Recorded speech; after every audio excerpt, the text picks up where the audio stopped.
Welcome to the VarsityKansas.com Big Show. I am Joanna Chadwick of the Wichita Eagle and VarsityKansas.com, and we're taping here at KSN. My guest today is Clearwater football coach Dirk Ankerholz. Thanks for being here, Coach. I appreciate it. Thanks for having me. Well, I tell you, this is I'm looking at you being in the seat with a playoff win under your belt. You guys started 0-5. How sweet is this to be at this point of your season, especially after how you started? Oh, it's wonderful that the whole town's really excited about everything. And it really, when you start 0-5 and then come in late and make the playoffs, get a win in the playoffs, it really just validates everything you try to do all year with the kids.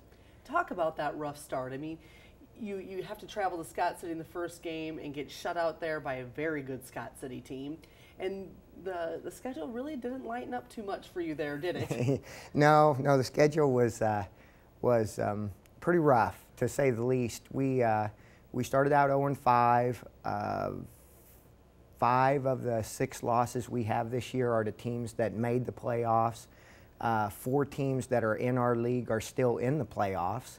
And we had a 5A school on the schedule. No matter how you look at it, it's just a pretty rough schedule all the way around. Talk a little bit about the past 2 years. I think, and I almost wonder, how much does the hope that you guys had for the past 2 years and then kind of having them dashed due to injuries, how much does that make this year more special for you guys? Well, it makes it really great for the guys that are still around. I feel bad for the guys that, graduated the last 2 classes of seniors, because we really did think we were going to be one of the upper echelon teams the last 2 years, and injuries just decimated us.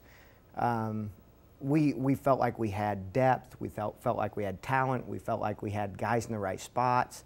And I mean, by the game 3 of each of the last 2 seasons, we've got 6, 7 guys on crutches standing around on the sidelines. And it was a really good thing we had all the depth, or else we might have wound up in really dire straits as far as wins and losses. But some of the kids that were in the 2 deep really came through and did a great job for us the last couple of years. Talk then about coming into this year, and it kind of looked like this might be a rebuilding sort of period because of all the players that you had lost from the year ago. But you've come on strong. What has it been? Has it been offense? Has it been defense? I would definitely credit our defense coming along. Our offense has too, don't get me wrong there, but the defense is really what we're hanging our hat on this year. They've come along a lot faster. Our defensive coordinator and defensive coaches have done a great job. And the kids have really bought in. Early in the year, we really inexperienced. I hate to say young, because although we are playing some young players, inexperienced would be the best word. There were some juniors, there were some seniors that hadn't ever seen any playing time on Friday night.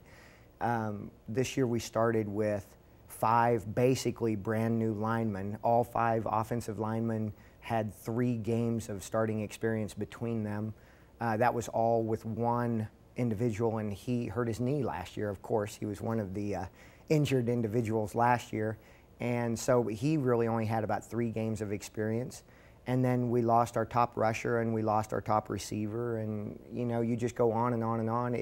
It did kind of seem like we had a rebuilding project ahead of us, but we had some pieces coming back too, and we knew it was just going to take time.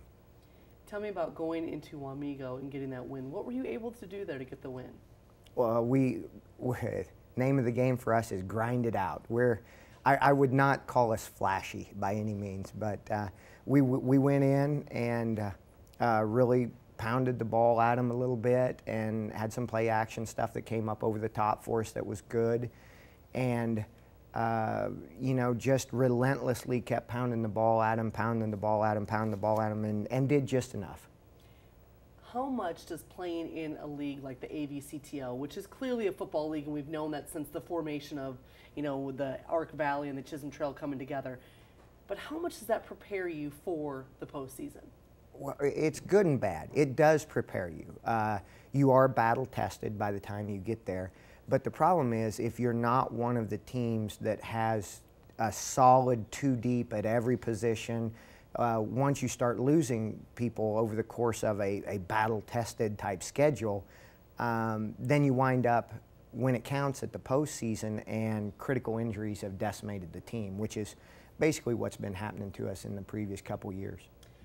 That's a very interesting point. So in other words, the more the number, you got to have numbers and you got to have talent if you're going to be able to come out of a very tough league. Oh, without a doubt. Or as I would say this year, we're on the opposite end of the spectrum. We really only have one player that's injured. Our starting running back tore his MCL earlier. I think it was first game of districts. But other than that, we're really pretty healthy for this point in the season, which is unheard of over the last couple of years. So that's really good for us.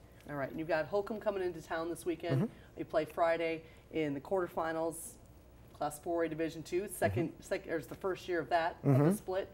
Talk a little bit about what we can expect from you guys going up against Holcomb.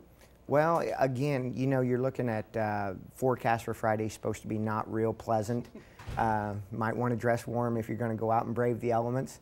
But it bodes well for us because we want to run the ball and then go up top, you know, after we've established the run game. Holcomb likes to throw it a little more than we do. But I think it's going to be a great game. They're a talented team. They've got some athletes, and I'm just looking forward to not having the bus ride out there this time. I'm looking forward to having a home game. That's good. Well, Coach, thank you so much for being here, and good luck to your team. Thank you very much. Thanks so much for watching the VarsityKansas.com Big Show. Just to give you a heads up, we have basketball preview starting in just a little more than a week. All Metro Volleyball comes out this week. It will run in the Wichita Eagle on Thursday, and it will be online at VarsityKansas.com on Tuesday. Again, thank you for watching the show, and we'll see you next week.